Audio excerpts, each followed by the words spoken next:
your friendly fishmonger here at dansfish.com. And we do this live stream every Wednesday at 7 p.m. Mountain Time. That's 9 Eastern.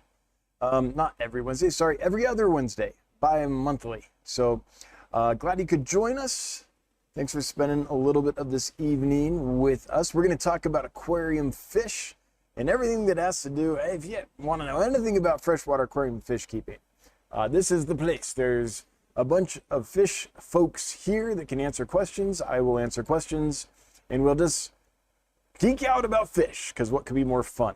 If you thought this was the Monster Truck channel, sorry, you might want to back out. But if you're here for aquarium fish, you're in the right place. All right, we're going to start as we always do with our shipping report. And then after that, we'll talk about the giveaway, and then we'll go from there. So the shipping report. Last time we talked, we were at 98.83% success shipping fish to our customers for the last 12 months. That's the data as reported by our customers. And we were stuck at 98.83% for a long time. So I'm thrilled to report that we are now at 98.84%. We've improved by 0.01%. And so that's awesome. Our goal is 99%. We are 0.06% away from that. So we're real close. But man, just clawing our way to 99%. It's quite an effort. But anyway, a little bit of improvement. So that's pretty awesome. So what that means is that when customers get an order, they report any problems to us. If there's a DOA, or if a fish arrives and it's alive, but it's obviously not doing well, or if it's got like a deformity or something, that's all reported in that number. So 98.84% of the fish that we sent did not have problems as reported by our customers. So pretty happy about that. Still want to get to 99%. That's the goal. We want to stay at 99%. We're just scratching our way back up. But I want to thank my team. I want to thank everyone that works here at Dan's Fish for working their rear ends off to make that happen. You guys are awesome. Thanks for the hard work. Appreciate it. Okay, with that, let's get to the giveaway. I think this is a pretty cool giveaway. So several months ago, I purchased a bunch of Sturisoma aurum, the marbled whiptail catfish, I believe, marbled whiptail catfish. They were about 1 inch. I bought them from a breeder, and I thought I'd sold out of them. But there's one that's been hanging out in that tank forever. That's a tank with snails in it, mostly. And I was walking by the other day, and I saw this big old Sturisoma. I saw one of these, all full grown, and I was like, holy cow, that's massive. I can't believe that's been in here that whole time. And so for the giveaway today, I chose to give away that fish. And let me show you something. I took a video of it earlier today. So this is a video of the actual fish you will be receiving if you win the giveaway tonight. It's this right here.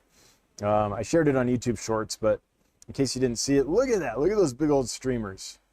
Look at that big old fish. It's all of the body's like 5-6 inches, about 6 inches. It's got big old streamers on it. Big adult marbled whiptail catfish. So if that's something that you would like in your aquarium, it's similar to like a Farowella or a Royal Farowella catfish, something similar to that. They graze, they have a sucker mouth. They eat anything, but you know, algae wafers, sinking protein pellets, a good mix of a variety of either veggies one day and then the next day some protein, keep it rotated. That's the kind of stuff they like to eat. Peaceful fish, don't really bother anything. And I don't know if it's male or female, but it's fat. So I'm guessing it might be a female, but I don't know for sure. Anyhow, if that's something that you think you could give a good home to and you would like, then if you enter hashtag #WhipItGood, it's a whiptail catfish, so it seemed right. Hashtag WHIPITGOOD, no spaces, caps don't matter. Hashtag #WhipItGood.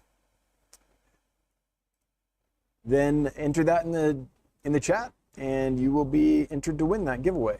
So you know that's our homage to Devo. Okay, I gotta make that live. Sorry, I forgot to click that button. Okay, now it's live. Now you can do it. So, hashtag #WhipItGood. All right. Crack that whip. Give him the slip. Anyway,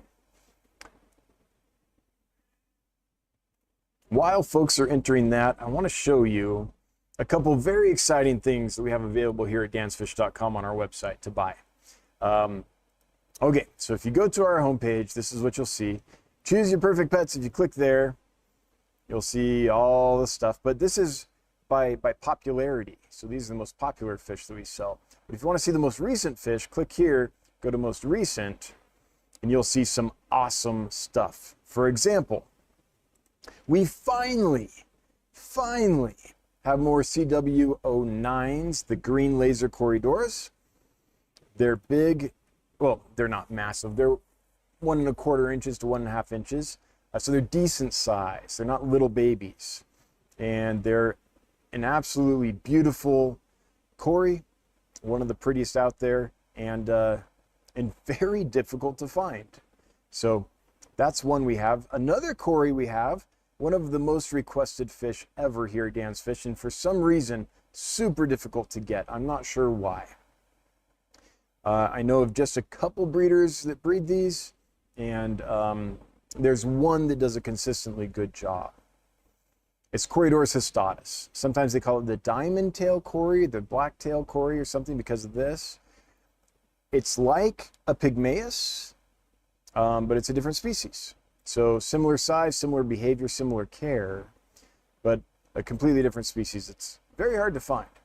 These pygmaeus and habrosus are the pygmies, the really small dwarf cory species. What I love about them is cories like to be in big groups. They're very gregarious, and they'll live longer and be happier if they're in a group. And it's the more the merrier. Like, the more that are in there, the happier they'll be. I mean, you don't want to pack the tank so tight no one has space to swim or anything, but as far as how many do they want around them? More. They're just amazing fish. They're super peaceful. They don't really combat with each other. Almost none of them do. Lineage 1 does a little bit, and so there's 9 different groups of cories. Lineage 1, some of those are pretty combative. In the Barbatus species, which is, I can't remember which lineage that is, which group that is, those are combative. But all the rest, the other 7 groups, not really combative at all, including all the ones we're selling. So they're all about make love, not war. Super peaceful. And they like to be in big groups. And so when you get the dwarf species, the little guys, you can get a lot more of them in a tank. And you'll see behavior you've never seen. If you get a good sized group of cories together, you're going to see some really cool behavior. And that's easier to do with a smaller fish like the Corydoras hystatus. So that's one reason I think they're awesome. Another highly requested fish is the redhead tapajos, an absolutely stunning cichlid, Geophagus pyrocephalus. Just really beautiful fish. Very peaceful for a cichlid, and they will keep your sand turned over. So what these do, Geophagus stands for, geo is earth and phagus is eat, right? So Geophagus, they're called earth eaters because the way they get their nutrition is, in the wild anyway, they'll pick up sand or detritus or mulm or whatever, and they'll take a big mouthful of that, and then they'll kind of sieve it through their gills. They'll sort it out, and they'll spit out the sand or the dirt or the mud or whatever. And in their gills, they have these fine, they're called rakers, but they're like a filter almost, that, you know how a baleen whale will take in water and spit out the water and keep the krill? They kind of do that, but with tasty stuff in the sand. So they take in mouthfuls of sand, they spit it out their gills, so that it comes in this way and then goes out that way. And all the food, all the little food items they find in the sand, they keep and they swallow. So they're doing that all day long with your sand or your gravel or whatever, and they keep it turned over. So you don't get that layer of algae that can grow on top of sand because they're constantly turning it over and working it. So Geophagus are awesome for keeping substrate nice and clean. And a few more down to the very last of our dwarf red-tailed eels. Maybe the most in-demand fish, the one we get probably the most emails about, asking when will they be ready? When will they be ready? They're ready. We have just a few. We have 9 left. So I I think the coolest eel ever because they're beautiful. They have all the personality of the big eels, but they don't get too big. They top out at about 7 inches from the research I've done and the feedback that we're getting from our customers. So those are pretty exciting. I guess we'll talk about these. You might have noticed that for quite a long time, I did not have dwarf neon rainbow fish available regularly. And that's because I couldn't find a place where I could get them without mycobacteria outbreaks. Mycobacterium is the bane of all rainbow fish. I tried lots of suppliers, and every now and then I get lucky, but nothing consistent. So for a long time, I just didn't have them because I didn't want to bring them in and then, pass mycobacterium onto you. I would never knowingly do that.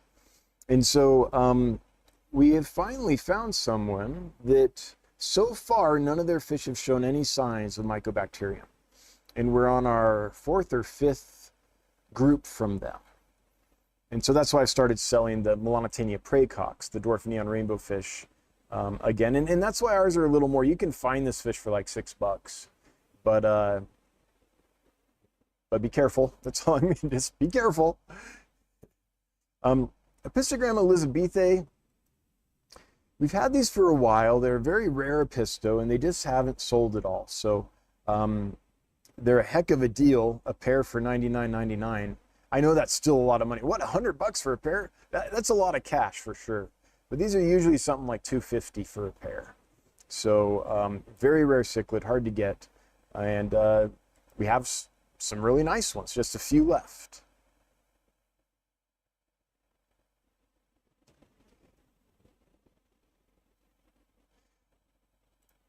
Finally, some orange Venezuelan cories available again.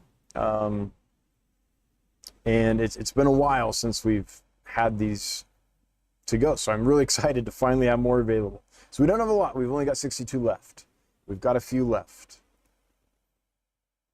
And let's see here. Oh, this is the other one I'm really excited about. It is very difficult to find black Venezuelan cories or black cories or whatever you want to call them, Corydoras schultzi. It's hard to find them healthy. That's another one where I've tried many, many different suppliers. And for a while, I just kind of pretty much stopped bringing them in because I couldn't find a good supplier. But happy to say that I got some in from someone new and they're doing awesome. So this group, I think I brought in 60, had no losses. Like, it's like finally someone who can supply me with healthy ones. So this is only the first group. So I don't have multiple tries with this supplier, but so far it's awesome. And so I will get more in the near future, and hopefully they're good too. And if after 4 or 5 times they're consistently good, then I'll be able to breathe a sigh of relief and maybe bring them in more often. So this one I'm really happy about too. Been able to find some really good quality schultzi. The red devils, another one of our highly requested fish. It's basically a marble koi with a lot of red on it. Orange, red, and it's a really pretty fish. And look at that price. I know, okay, $29.99. $30 is a lot of money, but for this fish, from the breeders in Europe where we get them, that it's hard to find them that cheap. The reason they're that inexpensive is they came in kind of small, so they're not big. Usually they come in quite a bit bigger, but then they're $70 each, $80 each. So they came in at about an inch, maybe a little bigger than an inch. And so we were able to get them at a great price, which I would prefer that. I would prefer to spend half as much or less than half as much on a fish, have it be a little smaller, because in a couple months it's going to be big anyway, right? So I think that's a really good deal. A few more killifish. The blue Galeris wari, only 1 pair left. Man, those sold so fast. I tried to get more, guys. I know everyone wants these. I literally buy the breeder out every time they have any available. I want 100, 200 pairs. I can sometimes get 10, sometimes 20. Like, I'm trying. But this is the wari location. A really beautiful, nice killifish. And then finally, 2 others to show you. Black flame endlers, been out of these forever. Finally was able to get some more in. Beautiful fish from the breeders in Europe. Nice black body with flames on the tail, and some of them have more or less red on the body, but it's a really pretty fish. When they kind of settle in, that black really comes in nicely. And then I think the last one I'll show you is black rams. This is another one we kind of stopped bringing in, but there's a hobbyist here in the United States that bred up a batch, and we've been buying lots of our rams from this breeder. In fact, almost all the rams we've got in the last few months have come from this breeder, and they have some black ones. And we had 2 listings, one for black rams and one for dark rams, because what we were getting is we were ordering black rams, and we were getting rams that were like, they had some black on them, but they weren't like black. So we weren't comfortable calling them black rams. But this breeder, their stock came in black, like really dark. So yeah, have some nice ones. So that's what's going on at dancefish.com. There's a bunch of other stuff that we have available as well. So check out that website. If you've got a hankering to get some fish in your aquariums, we can help you out with that. Okay, with that, let's see here, what should we do here? I'm trying to figure, yeah, we'll go a little bit. So what we're gonna do now is we're gonna switch over and get to your questions and comments and just geek out about fish in the chat with each other. Before I do that though, I do want to thank our moderators. And I gotta get my chapstick. It's in my pocket, and I have like my mic pack in my pocket. So it's a little tricky. I got it. Okay.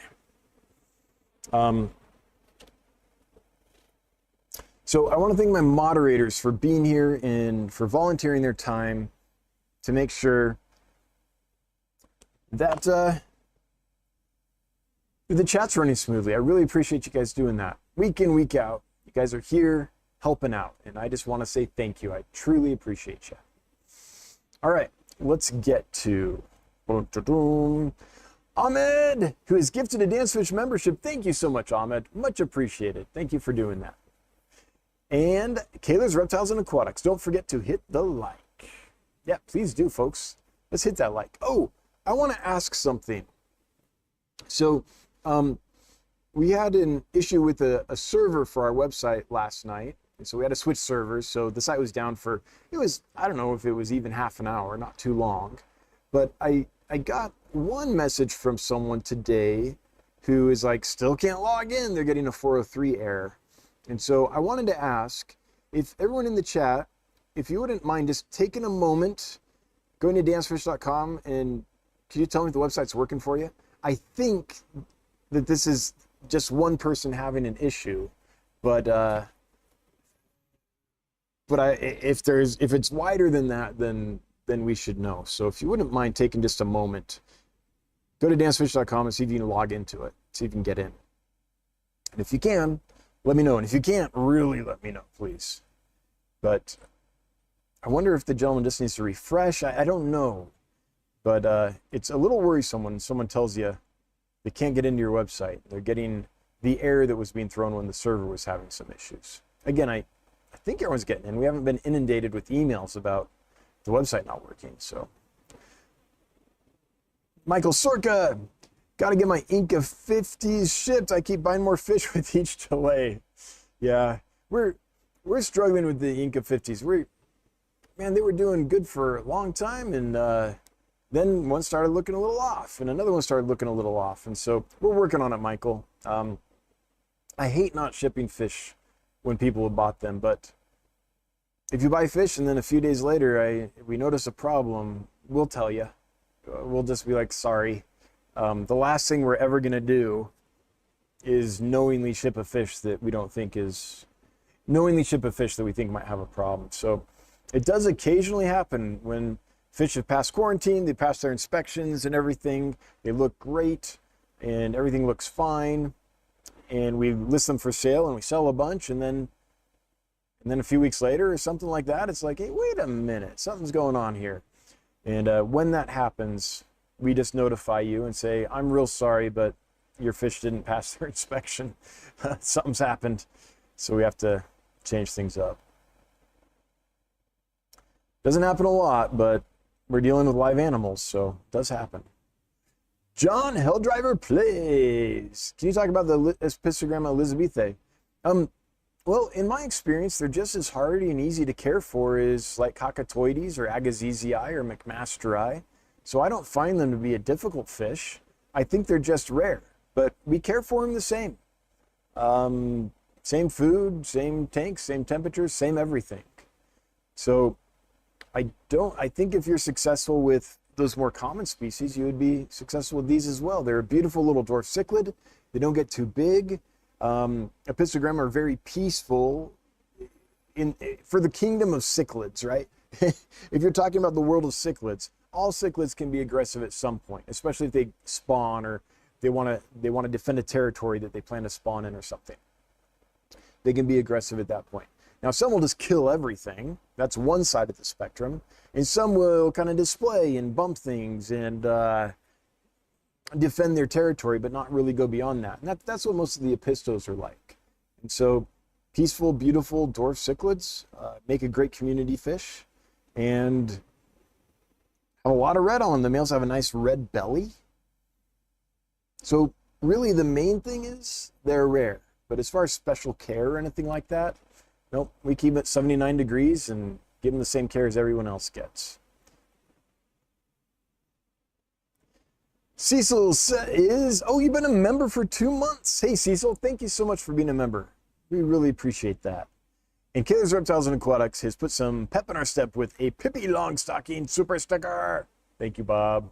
So I want to scroll down and see if people have been able to log into the website here. Login successful. All good on Android. Site is great. Like, yeah, okay.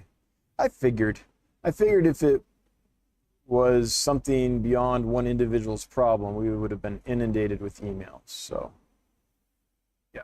Okay, thanks for checking, folks. I appreciate that. I don't see anyone that had trouble. So I wonder if the person's just looking at their screen and hasn't refreshed or something and doesn't know to do that. All right, that gives me a starting point where I can help them. All right, thanks, folks. Navajo Naturals. If you were to set up a white wizard breeding tank, how would you go about that? As well as substrates, what would you put in with them? I would do a fine sand just because I like it, and I find with snails it works really well. So I think we're talking about the white wizard snails. I would have a decent amount of current in that tank. I find that snails often will go right up in the current. Like they'll hang out right where the fresh water is coming into the tank and like hang out in that flow. So I think they like some flow. And I mean, we feed them lots of different stuff. One thing we've started doing is feeding the small, okay, this is gonna sound like just a plug, and I guess it is, but we've been, I don't have any with me, but I've been feeding blueberry snails, orange river snails, and the white wizard snails with the Aquarium Co-op's magic fish food, because we've noticed that the blueberry snails and orange river snails tend to look like they're filter feeding more. And so that's something that stays in the water that they can filter feed out of. And we've been doing that with the white wizard snails as well. There's certain snails that just don't act like snails. Most snails, if you put some food in there, they'll all go and get on it like a horde and eat it up, right? Just the big group will glob onto that. But the white wizard snails, the orange river snails, and the blueberry snails don't do that. They're doing something else. So the idea that they might be filter feeding makes some sense to me. So that's what we've been playing with lately. So that might be good to know about their feeding, is that they just feed differently than your average snail. Yeah. And by the way, Navo, I'm no snail expert. I'm no Chris Luca. So I'm just telling you what I've noticed. Also, what Chris has said. Chris Luca has said that the blueberry snails are probably a filter feeding snail. All right, River. Do you plan on getting sunshines in anytime soon? Do you mean sunshine plecos, sunshine platies? I assume you're talking about sunshine plecos. And if you are, then soon is relative. But yes, I'm looking at doing an order soon with my pleco breeder. We have one more. Let's see, do we still have a zebra pleco? I think we sold out probably.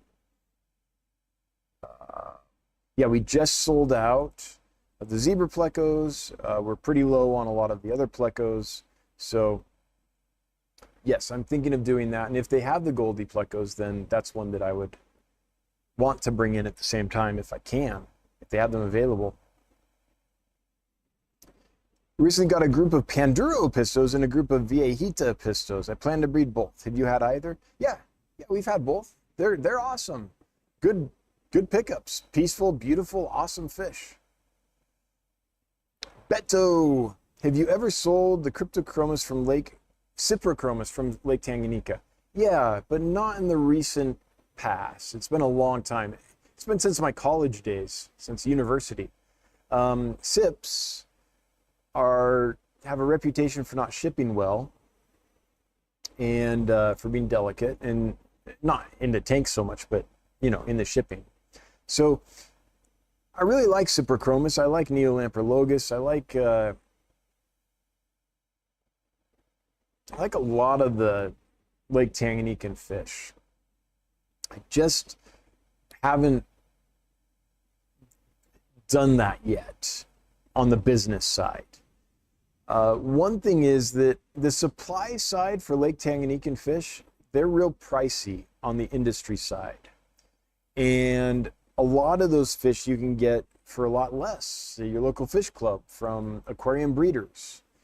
And so it's just finding the quality at the price that will allow us to actually sell it what the market will be okay with. Now that's difficult. So I haven't really jumped into them yet on the business side, but I love Cyprochromis. Beautiful fish, awesome. Okay, someone asking about when you're getting more zebra plecos. Yeah, I'm about ready to start that process. Now, when I order from this breeder, it's often at least a couple months. So it's not gonna be tomorrow, but I'm gonna start the process. Is there any nanofish that you can keep with Oscars? Yeah, there are, but very temporarily.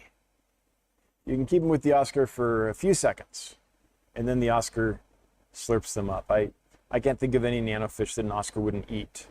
There might be some that are super armored and spiny and all that, but they're just going to injure your Oscar when it does swallow them, because it's gonna snap them up. Okay, let's scroll down and see what we're missing. NC Pleco Cavers. When will you have Sichuan rock loaches back in stock? They are amazing looking. They're awesome. But our current group is being very mysterious. They have an issue.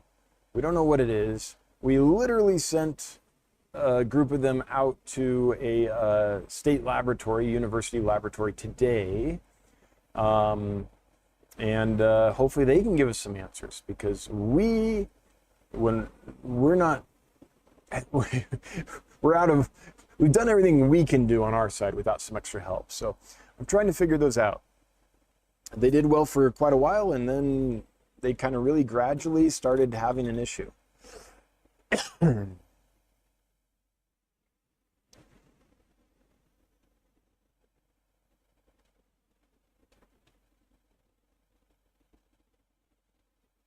So I wish I had better news, but that's the truth of the matter. Do Corys crossbreed and produce healthy offspring? I have a mixed Cory tank and have noticed breeding behavior with orange lasers and orange Venezuelans. Some Corys can, if they're closely enough related, yes. Can crossbreed. It just depends on how closely related they are. So I suppose it could happen, but I don't know how, those specific ones you're asking about, I don't know if orange lasers and Venezuelans would have viable offspring or not. I just don't know. Oink, Master Supreme forever. If you ever want to do a talk on Mycobacterium Marium, let me know. I'll bring my films, diagnosis, treatment, and the long-term damages done. Yeah, I wasn't even a fish keeper when it happened. So Oink Master had a myco infection back in the day. Man, yeah, no good, no good. Okay, let me scroll here.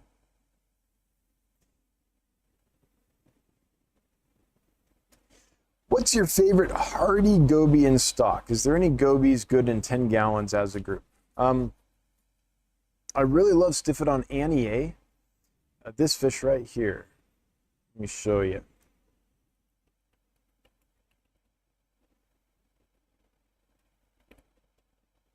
These guys. These are absolutely stunning. In my experience, they're quite hardy and peaceful. You can get a nice big group of them in a 10-gallon tank. And yeah, I mean, they might be the prettiest fish on the planet. There's lots of fish that are the most beautiful, right? There's lots of them that are just stunning, but you know, this could contend. So that's one. I think the Rudolarius is another one.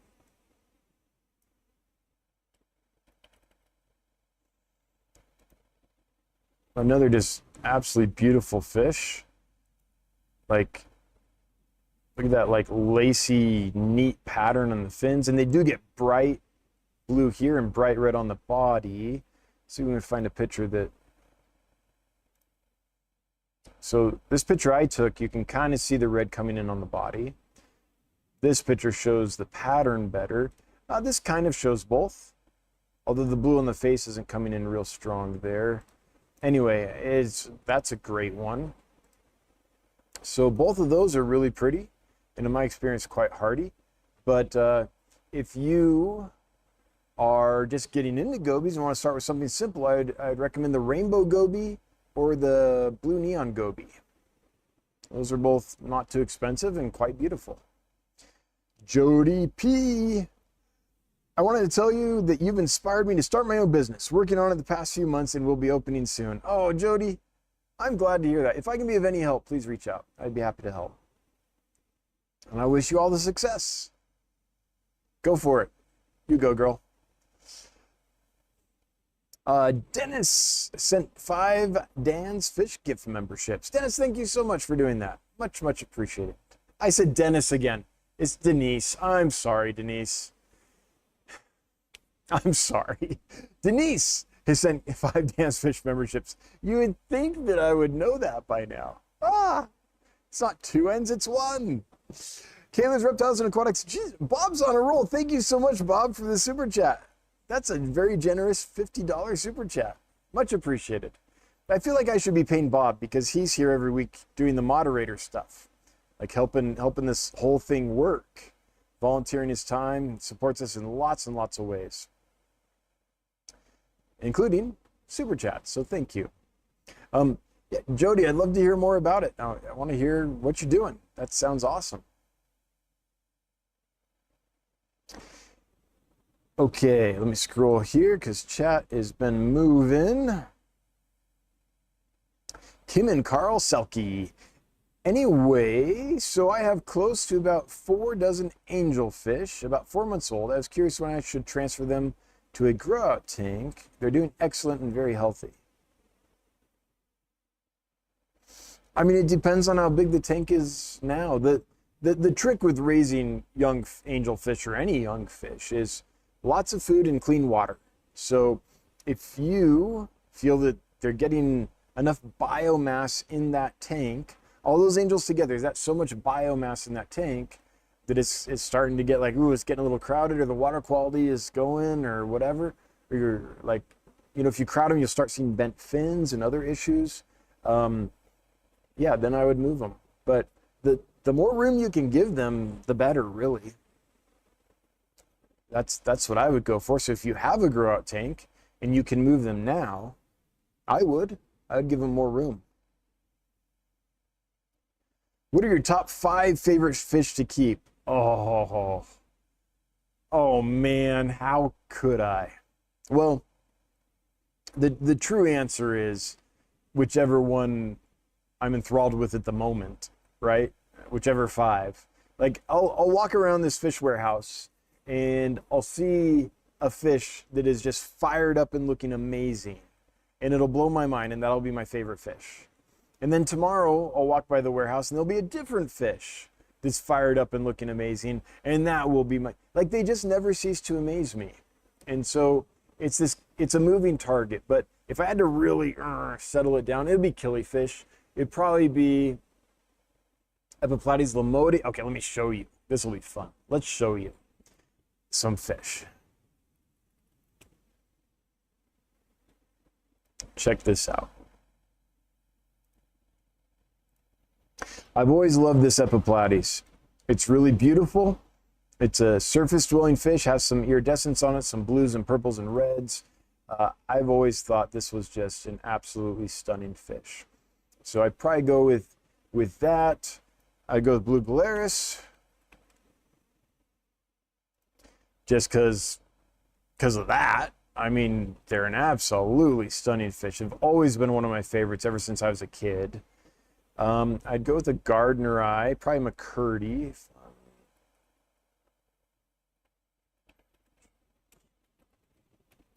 No, I'd go with Biasa, probably. Or is it Basua? Biasa. And the reason I would do that is because you get different forms. Some of them will look like this.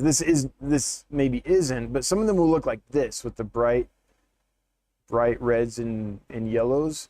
And some of them will look more like this, which has a lot of red on the body and has not quite the same edging on the fins. So you get 2 types with the Biasa. So that's why I'd probably go with that one.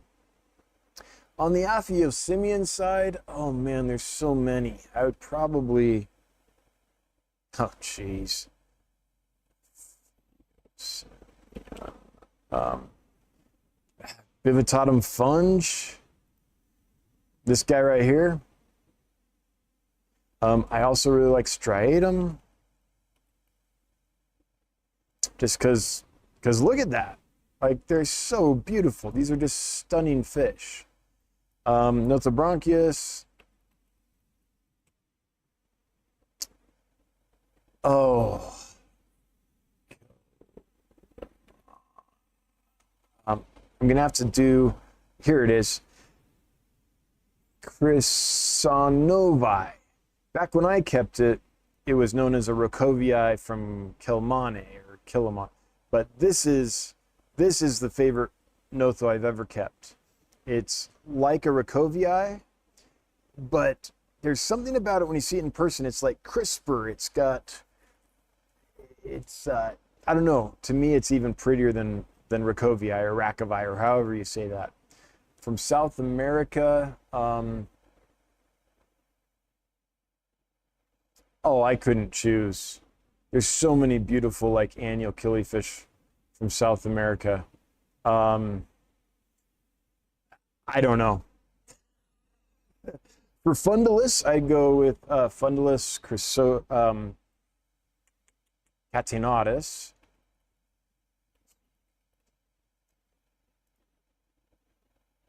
This is my favorite of the Fundulus. They get like 6 to 9 inches, really big. They get these beautiful red stripes on the sky blue iridescent body, black and yellow on the tail, and on the face, this you can kind of see it. They get this like glowing yellow kind of up here. Big, impressive, beautiful fish, really hardy. And by the way, if you want to know more about this fish, if you go to our website, scroll down to the bottom, we have a newsletter, view previous newsletters, and this is an article about when I went out to try to find these in the wild. And spoiler alert, we did. That's the ones that I found in the wild. That's another shot of some that we pulled out of the river there. So that's one that I think is just awesome. I've liked that fish for a long time. Trying to think. I mean, that's more than 5, but how could I pick 5? But it would be killifish. Like, I think killifish are absolutely awesome. Now, yeah. Oh, and there's some Aphanius I really like too. Another kind of killifish. Yeah, I don't know. Oersi, I like that one a lot. Ogoensis, let me see if I can show you this one.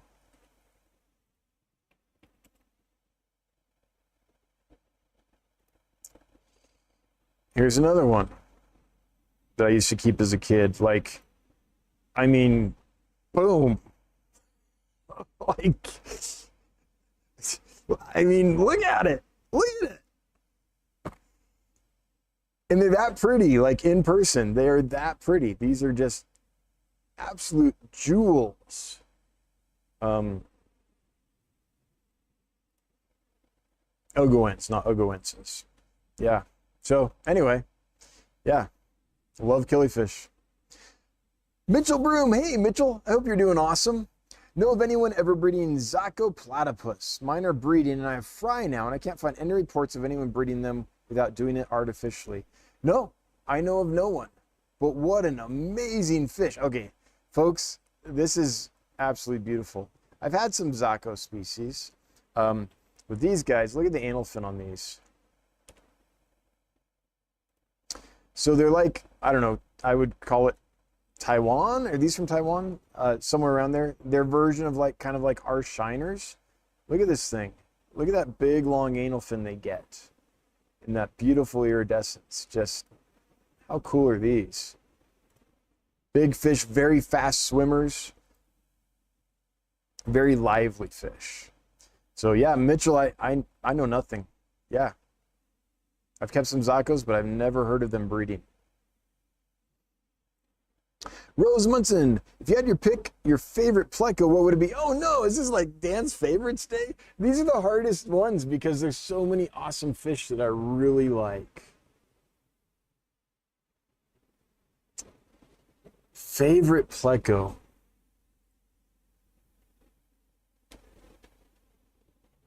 Could I cheat?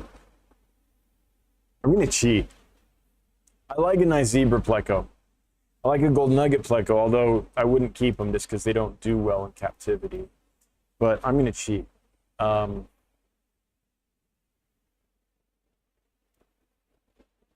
What is it called now? Hypensister sidei?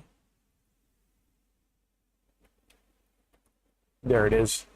Hypensister sidei. Okay, I'm gonna totally cheat. I'm going with this. The newly described Hypensistrus sideli, because it includes L333, I think it's L66, L236. So a lot of the L numbers have now been officially described as one species. And so I can say I like this fish and keep several different L numbers. So that's my cheat. That's what I'm going with.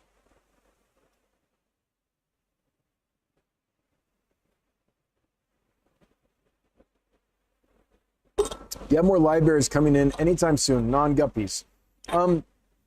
No, I've been working on getting more of the fancy molly strains and fancy swordtail strains.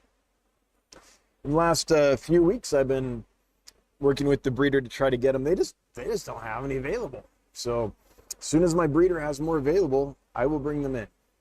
But right now, they don't. Not the ones I want anyway. So yeah, I want to bring in some really good Hamburgs. I want to bring in some really nice pineapples. We're talking high fins and all that. And I'd really like some really good, well-pleated, dorsal, cauliflower, red-eyed, red swordtails as well.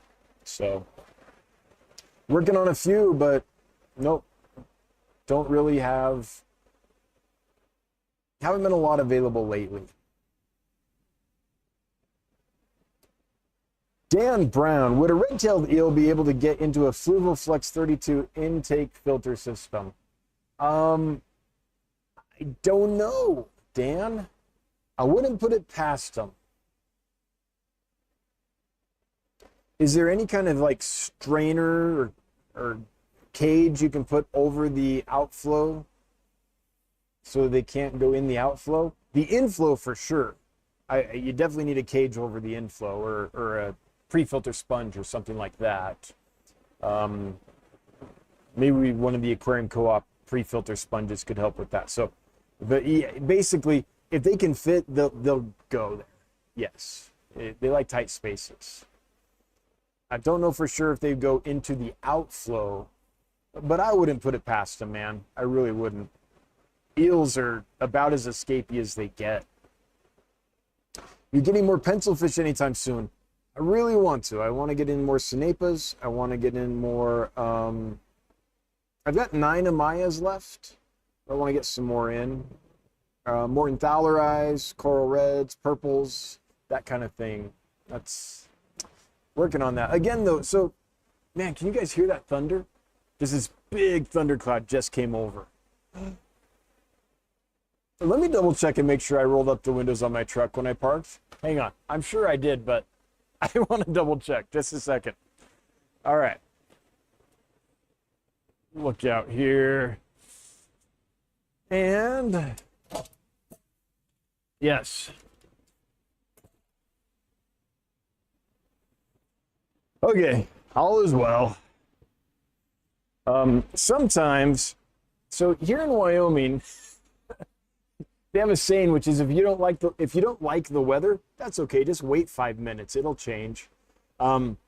Like you'll drive somewhere to be perfectly sunny and clear, and you'll go about your business, and then half an hour later, this massive thunderhead will come over and just drench everything. So the weather here keeps you on your toes for sure. What is your favorite gastromyzon? Mine's catabensis. Is that the red devil? Gastromyzon catabensis. Gastromyzon catabensis. Yeah. Yeah, I like these too. I've been lucky enough to get these once. I was able to get these one time. And they were little, but they were big enough I could start seeing the red coming in on them. That one's really pretty. What is my favorite? I like Lepidogaster. Let's show people this one. Oops, I'm not clicked right. I like these guys a lot. Like that nice neon coloration they get. I think they're absolutely stunning.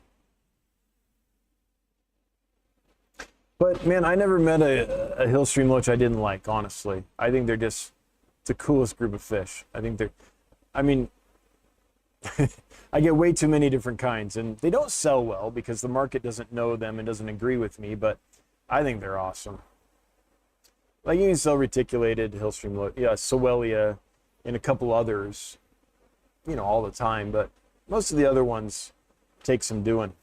Seville Steve, I know you love, or knowing you love killifish, have you kept Cacamensis or Coleste? Coleste, way back in the day. I don't know about Cacamense? What is this? Aphyosemian, I'm assuming, if you're doing Coleste.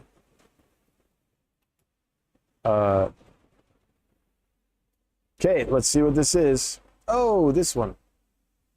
It's like an exhuman type. No, I've never kept this one.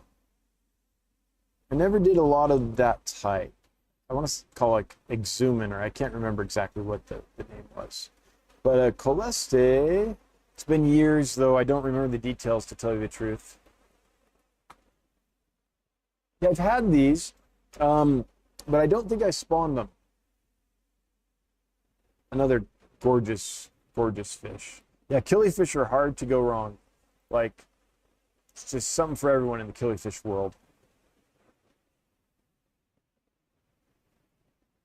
Have you ever heard of anyone captive breeding Brocus multiradiatus? Yes, I've bought them from breeders. I believe there was a German fellow, I believe. I'd have to look at my records, but I bought them from Europe, from breeders. But I don't know the details. They didn't like tell me, here's how you do it. So.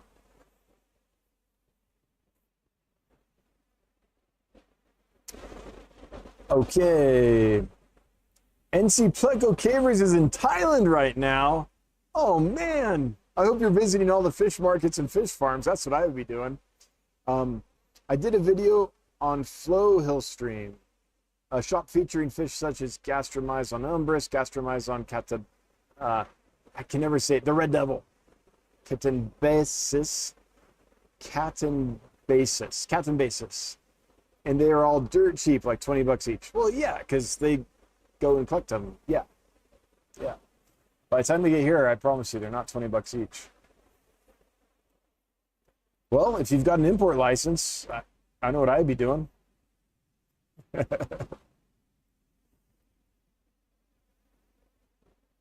I need more veil-tail, swordtail, says Spinster Sister.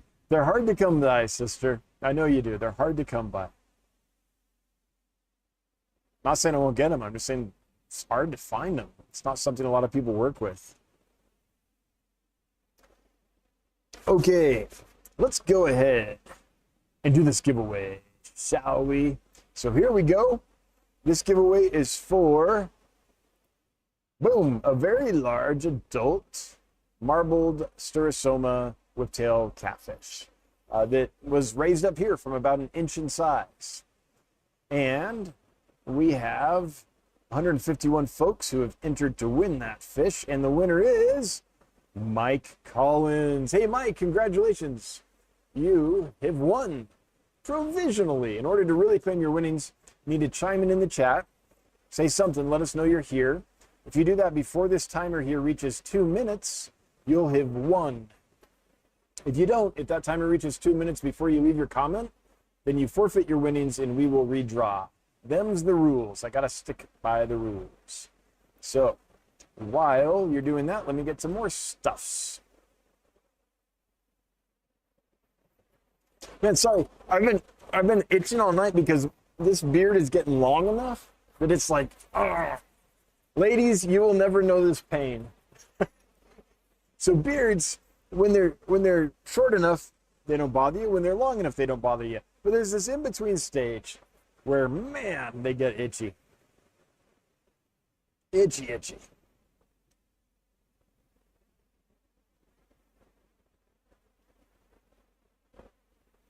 Rose Munson, you should take one of your favorites from each species and do that for your next assorted tank after you run out of your 102.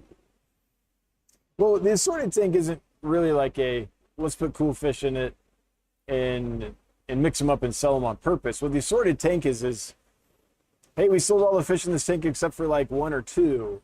And we need somewhere to put them so we can clear that tank so we can put in new fish that are coming in. And so those go in the assorted tank. And then a few days later, it'll be like, hey, we sold all but the last of these. Let's move these over and stuff. So it's kind of when we have odds and ends left in tanks, and we need to clear the room. Like, it doesn't make sense to have one fish in an entire tank usually, maybe for a really expensive fish. But what we need to do is move that fish out and fill it with new fish. So that's what we do there. Hey, Dan says divide by 0. I'm about to start school again, and I need peaceful, easy to feed, colorful fish for a large pen packs fish bowl. Thinking about chili raspberries and carry tetras.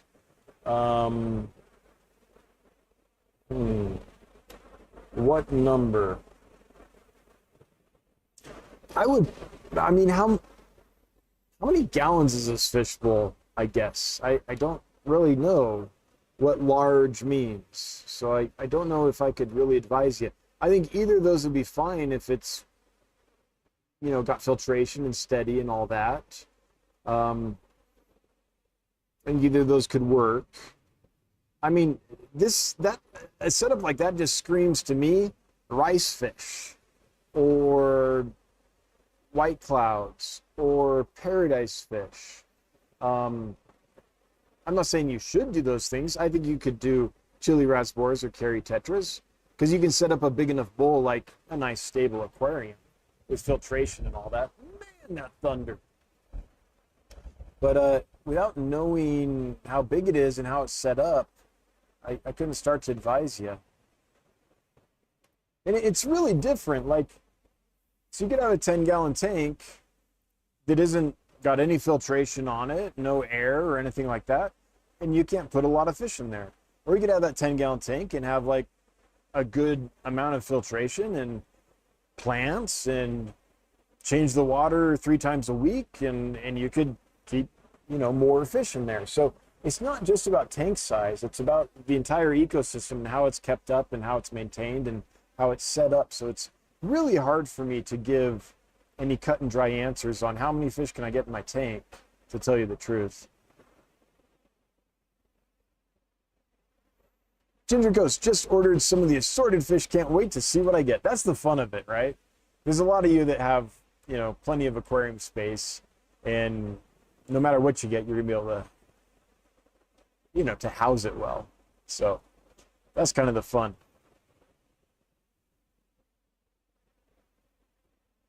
Okay, I better get to that giveaway. There it is.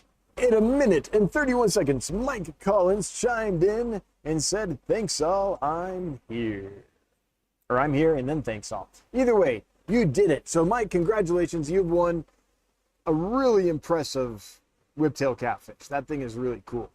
And in order to finalize your winnings, please email us at hello@dancefish.com. That's HELLO@dancefish.com. We need your first name, we need your last name, and we need your mailing address. And then we will, get that together and settle on a shipping date with you and get you this really cool marble Sturisoma. Thanks for participating. I really, really appreciate it. All right, with that, I think we're going to close this out. I want to thank the moderators for being here, volunteering their time, and moderating. I just think that's awesome that you folks do that every week. Thank you, sincerely, thank you. I want to thank everyone that's a member of the Dancefish YouTube channel. The support's really helpful. And everyone that gifted memberships today, thanks for doing that. Everyone that threw money at us, threw super chats at us, never required, but it's always very much appreciated, so thank you. If you were active in the chat, thank you for participating in the live stream, making it a fun place to hang out. If you were not active in the chat, well, heck, I still love you. Hail the Lurker Nation. If you're watching the replay, hello from the past. And if you are listening to the podcast, thank you so much for tuning in. We'll be back in 2 weeks. Until then, I really hope you have a good one. Bye-bye.